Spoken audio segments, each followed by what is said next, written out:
I didn't check my credit card that often. I had alerts set up, and most of my purchases were routine groceries bills, the occasional overpriced coffee when work ran late. But that Monday morning, as I stood in my kitchen waiting for the kettle to boil, I opened the app out of habit. There it was. 4 transactions, all posted over the weekend. 4 Seasons Maui, $6,380 Hawaiian Airlines, $3,920 Island Helicopter Tours, $2, $100 Luxury Luau Experience, $2, $840, total $15,240, 72. For a second, I thought I had been hacked. The numbers didn't feel real, like Monopoly money. My hands hovered above the counter, the kettle still whistling behind me. Then my phone rang. It was my mother. She didn't start with a hello, just her usual cheerful urgency. Rach, isn't it exciting? Chloe's graduation trip is finally happening. Can you believe it? Hawaii?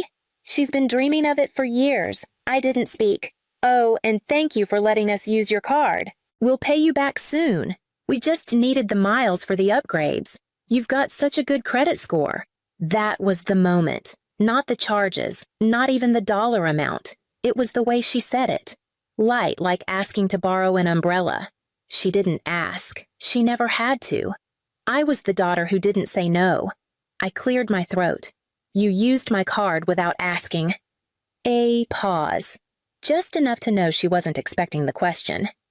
Rachel, don't be dramatic. We raised you. You've been blessed, and Chloe, well, she deserves something special after working so hard. That's the thing. My mother always wrapped entitlement in silk. She never screamed. She never called names. Just used that warm, reasonable tone that made you feel ashamed for questioning her. And I'd spent most of my life mistaking that for love. The kettle clicked off. I stared at the 4 digits glowing on my phone screen, wondering how many times I'd let things slide before this. How many small betrayals I'd folded into politeness. How many times I'd smiled through being erased. And somewhere between the Island Helicopter Tour and the luau, I realized something. This wasn't about money. It was about what I'd been taught to accept. And maybe for once, I wasn't going to. It wasn't the first time something had been taken without asking. It started small. Or maybe I just told myself it was small. When I was 13, I got accepted into a summer program for gifted students, math of all things. I was quiet bookish, and my teachers thought I could use the challenge. I remember printing out the acceptance letter and placing it on the kitchen counter like it was a trophy. No one said anything. That same week, Chloe made the dance team at her middle school. There were cupcakes, balloons. My mother cried tears of joy. I clapped. I smiled. I stayed out of the pictures. I learned early that Chloe's wins were family wins. Mine were quiet things, private things, best kept to myself. I told myself it wasn't favoritism, that Chloe was just younger, softer, more in need of celebration. I had always been the easy one, self-motivated, low maintenance. That was the phrase my dad used once, low maintenance, like a dependable car that never broke down. And dependable things, people don't throw parties for them. By 17, I was working 2 part-time jobs to save for college.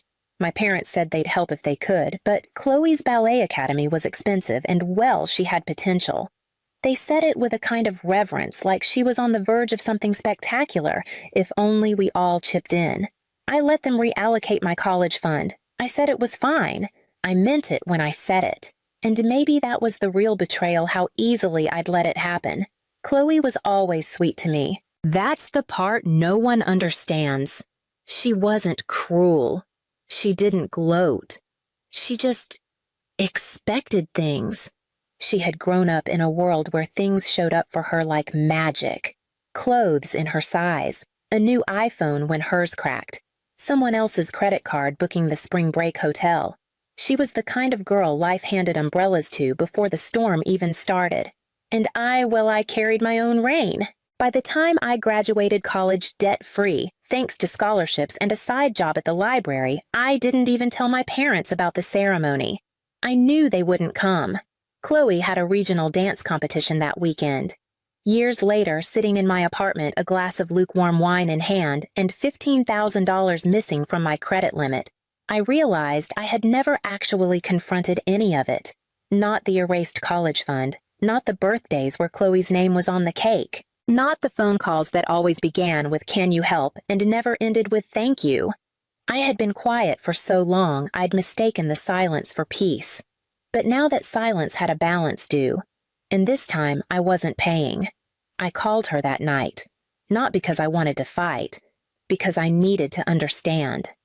The line rang 4 times before she picked up her voice, already smiling. "Sweetheart, I was just telling your father we should send Chloe a spa voucher for after the trip. Her skin gets so sensitive in the sun." I skipped the small talk. "Mom, I need to talk to you about the credit card." A pause. I could almost hear her rearranging her voice into something softer, more maternal. "Rachel, honey, this again. You used it without asking me. Technically, we've had access to that card since your father's surgery. You said we could use it for emergencies. This wasn't an emergency. It was important." Her tone tightened. She wasn't angry, not yet. Just sharpening the knife. "Your sister graduated with honors. She's worked hard. This was her moment. And you thought it was okay to charge $15,000 to my name." She exhaled as if I were a stubborn child refusing medicine. "You always do this." "Do what? Turn everything into a transaction. Money, money, money. That's all you ever think about." That landed like a slap. Me, the one who gave up her college fund. One who paid for her own education, her own car, her own everything. The one who never asked for anything back. "You didn't even tell me I said quieter now. You didn't think I deserved to know, because I knew you'd make it a problem. Rachel, you've always had this edge, always so cold, so withholding." I didn't want to ruin the moment. There it was. I ruined things. That was the role I played. I sat down the phone warm against my cheek. "You said you'd pay me back." "Of course we will," she said quickly. "But not right this second. You know your father's pension doesn't stretch like it used to.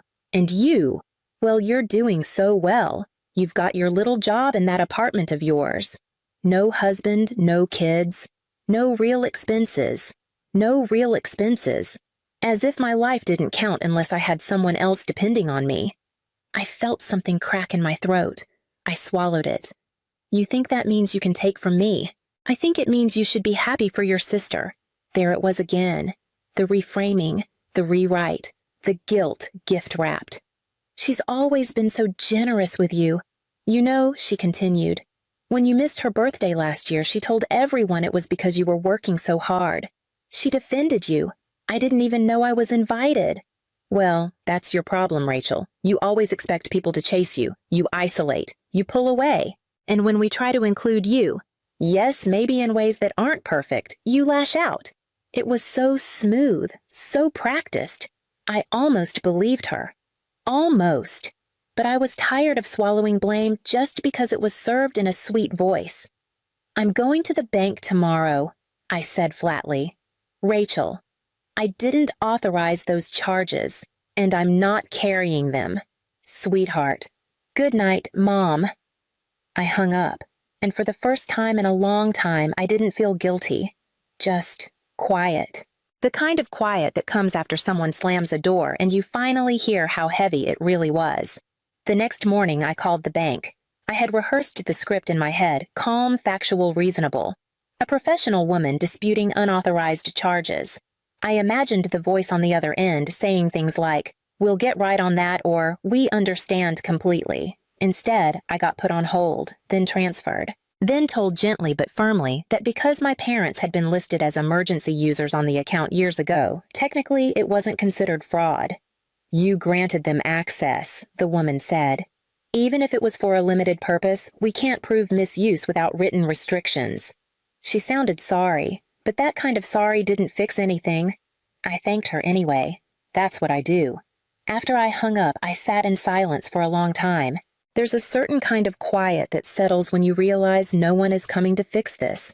Not the bank, not the law, not your family. Just you. Alone. I opened my laptop, typed unauthorized family credit card use. The first few results were legal blogs. The rest were Reddit threads, stories from people like me, people who said yes once and watched it turn into a lifetime of obligation, people who lent and then were told it was a gift, people who were always expected to say yes and punished the moment they didn't. The same day, Chloe posted a photo on Instagram, her in a floral sundress on a beach holding a coconut drink and beaming under the caption, "Dreams do come true." She didn't tag me. Of course not, but I knew the smile. That easy, effortless smile that came from never having to think about where the money came from. I stared at it for a long time, not because I was angry, because I couldn't remember the last time I looked that happy. A few hours later, I got a text from a cousin I hadn't spoken to in years. "Hey, everything okay with you and your mom? Heard there was drama." I didn't reply. Then came a message from my Aunt Linda, said you're upset about the trip, that you felt excluded. It's sad. You've always been so distant. There it was again. That word.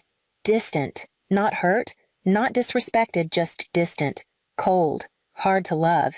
Funny how people always interpret boundaries as walls you built out of malice, never out of self-preservation. I scrolled back to Chloe's post. Hundreds of likes. Comments from family, friends, people from church. "You deserve it, girl. Your parents are amazing. So proud of you." I imagined what they'd say if I told them the truth. That she didn't pay for a single thing. That I was the one who funded the coconut drink, the beachfront suite, the rainbow lei around her neck. But I already knew the answer. They'd say I was bitter, jealous, ungrateful.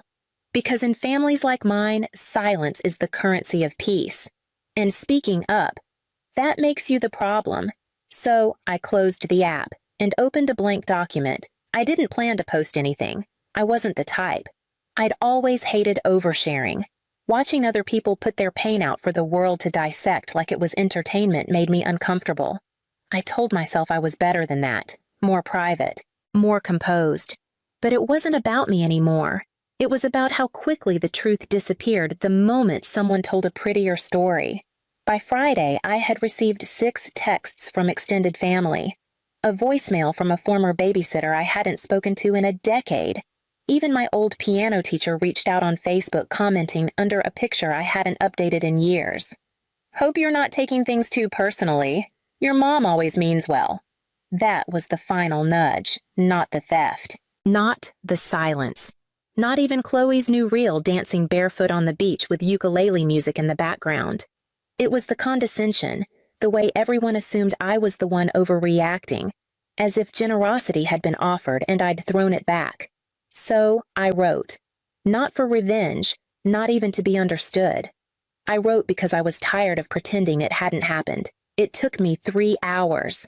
Not because the story was hard to tell, but because I had to decide which parts to include and which parts to let go. I kept it short. No accusations, just the facts. A few weeks ago, my parents used my credit card to fund a $15,000 graduation trip to Hawaii for my younger sister. They did not ask me. They did not inform me. When I confronted them, I was told I was being selfish and dramatic. I was also told that because I am single child-free and financially stable, my resources should be considered communal. I included the screenshots, the charges, a portion of the voicemail from my mom. I ended it with a line I hadn't planned but didn't delete. Silence keeps families functioning. It also keeps injustice invisible. I hit post. Then I turned off my phone and took a walk. It was a gray afternoon, the kind of sky that looked like it had forgotten how to rain. I walked past couples pushing strollers, dogs pulling their owners toward invisible smells, teenagers clicking past on skateboards. No one looked at me. No one knew that somewhere online, a quiet woman had just stopped being quiet. When I got home, the notifications had started. Some supportive, some accusatory. Some from strangers who saw their own stories in mine and wrote messages that began with "I thought I was the only one." But the one that made me pause came from my Aunt Naomi, my mother's younger sister. The kind of woman who wore oversized jewelry and said whatever she wanted, but never without purpose. Her message was short. "You're brave, and not wrong. She did this to me once too. Call me when you can." We hadn't spoken in years. Last I'd heard, they'd had a falling out over money. I had never asked the details, just assumed it was a misunderstanding. Now I knew better. We spoke that night. She didn't bother with small talk, just dove in. She borrowed 10 grand from me back in 2009, said it was for your dad's back surgery. I found out later she used it to redecorate Chloe's room. When I asked for it back, she said I was obsessed with money and told the family I was unstable. I didn't cry. I didn't scream. I just listened. And when we hung up, I called the bank again this time, not as a confused daughter, but as someone armed with context documentation and legal advice. They reopened the case. The investigation took 10 days. By the end of it, the charges were reversed. I received a formal apology from the bank, a letter explaining their revised stance, and a warning that any future shared access on that account would be permanently disabled. The money was back. The trust was not. At dinner that weekend, I ate alone. A quiet meal in my small apartment with the window cracked open and the smell of someone else's takeout drifting in. I poured a glass of wine, not to celebrate, but to acknowledge something simple. It was over. Not the pain, not the history, but the part of me that had always waited for them to make it right. That part had been returned to sender. They didn't call right away. Not after the post. Not after the charges were reversed. Not when Chloe's trip was cut short because the card had been flagged and the hotel demanded a different payment method. But 2 weeks later, my phone rang on a Sunday morning. Unknown number. California area code. I didn't answer. A voicemail followed. It was my mother. Her voice was measured. Flat, almost. We're concerned. This isn't how family handles things. You've embarrassed us. You've humiliated your sister. You've turned private matters into public drama. I hope you're proud of yourself. There was no apology. Only shame. Not theirs, mine. Chloe texted later that day. I didn't know they used your card. I swear. I thought it was part of the gift. I wouldn't have gone if I knew. Then a second message. But you didn't have to post it like that. You made everything so ugly. I stared at the screen for a long time. It wasn't anger I felt. It was clarity. The kind that comes after months of clouded vision. After years of trying to earn a kind of love that only existed when I was useful. I didn't respond. Not to Chloe. Not to my mother. Not to anyone who only called when the image cracked. A few days later, I walked past a store window and caught my reflection, just for a second, just long enough to recognize the woman standing there. She looked calm, not triumphant, not broken, just real. For years, I had accepted a version of myself told through other people's voices. Too cold, too distant, too ungrateful, too much. But the silence I had kept wasn't peace. It was permission, and I wasn't giving it anymore. So I did the quiet thing, the irreversible thing. I changed my number. I closed the shared bank accounts. I removed them from my emergency contacts. I booked a weekend trip alone to a cabin in the mountains with no cell signal and too many stars overhead. And when I came back, I didn't check for messages. There were some, I'm sure. Voicemails I'll never listen to. Stories I'll never get to correct. That's the price of letting go. But I've made peace with it. Because sometimes the greatest act of love isn't staying. It's stepping away so the version of you they invented can finally die. And the version that survived, she gets to live. Not loudly, not to prove a point, but fully, quietly, and without permission. I didn't disappear. They just stopped seeing me. And now that I've stopped waiting, I finally see myself.